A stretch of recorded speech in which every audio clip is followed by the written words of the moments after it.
when you set out to write a whole new record, you know, you wonder if you can do it again, and, you know, you ask yourself, do I have anything to say, and can I get something done I'm going to be proud of, and with the limited time and resources that I have.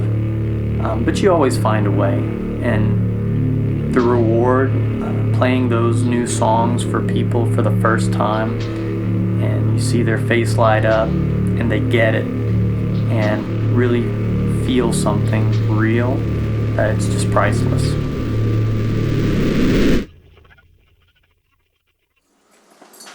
Was it too heavy? No, it's just overheated. Oh, did it? Yeah. Was it because of last time? Yeah. No, but it's fine now. Is it still leaking? Yeah, it should be good. I took it out when I put the casters on and shit. Oh, okay. Like, so I have to reconnect. Oh, everything. no, that's cool. Oh, yeah, it gives it a little... My original idea for Chant was for it to be a live band of multiple drummers, a lot like Crash Worship, except with industrial music.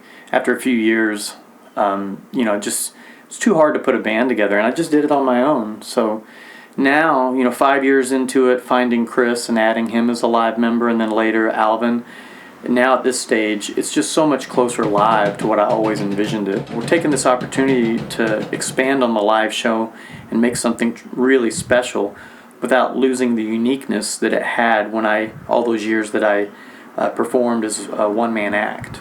It was just him at that point? Yeah, it was just him at that point. It was just one man. And he had all these drums, and I think that was the biggest thing that grabbed everyone's attention. This guy was just wailing on drums, anything he could get his hands on, trash cans, satellite dishes. These are some of the cymbals that I used on my first show when I would light everything on fire. I had to quit doing it because I couldn't get booked anywhere. At one point I showed some interest, and he invited me out on the road, and I think that was back in 2010. And that's when we did the Eagle Likeness tour, and at that point he had a very small light setup, and I know he wanted to expand, and I felt that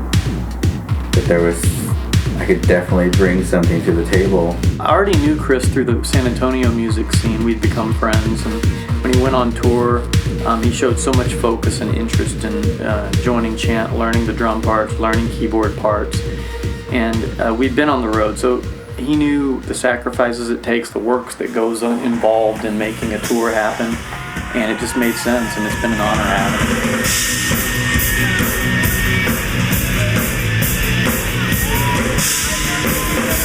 A lot of things had happened by that point. You know, I'd released 2 of my own records. We had toured a lot independently, and we'd, you know, played with Pigface and Thrill Coke Cult, and did the Lords of Acid tour. But, you know, my life took a turn, went through a lot of personal things, and in 2012, I just had to take a pause.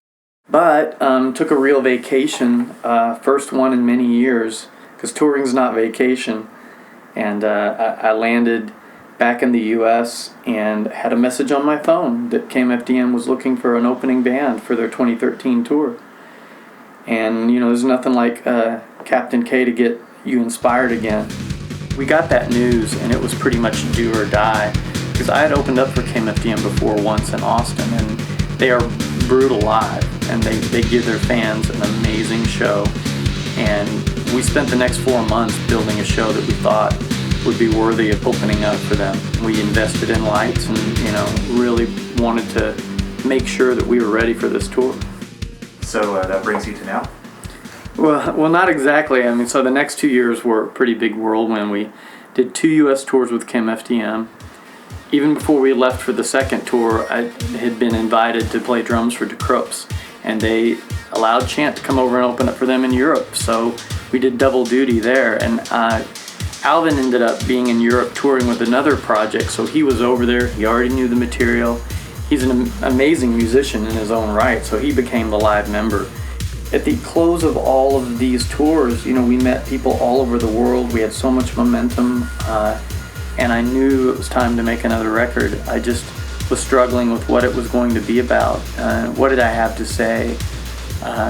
And, you know, I think the ending of things in society or in your life or whatever, and something new blossoming, and that nothing lasts forever, not even tyrants or evil societies or empires. You know, there's always something new. That was the genesis for, you know, okay, here's what I'm going to write about. This is what this record's going to be about.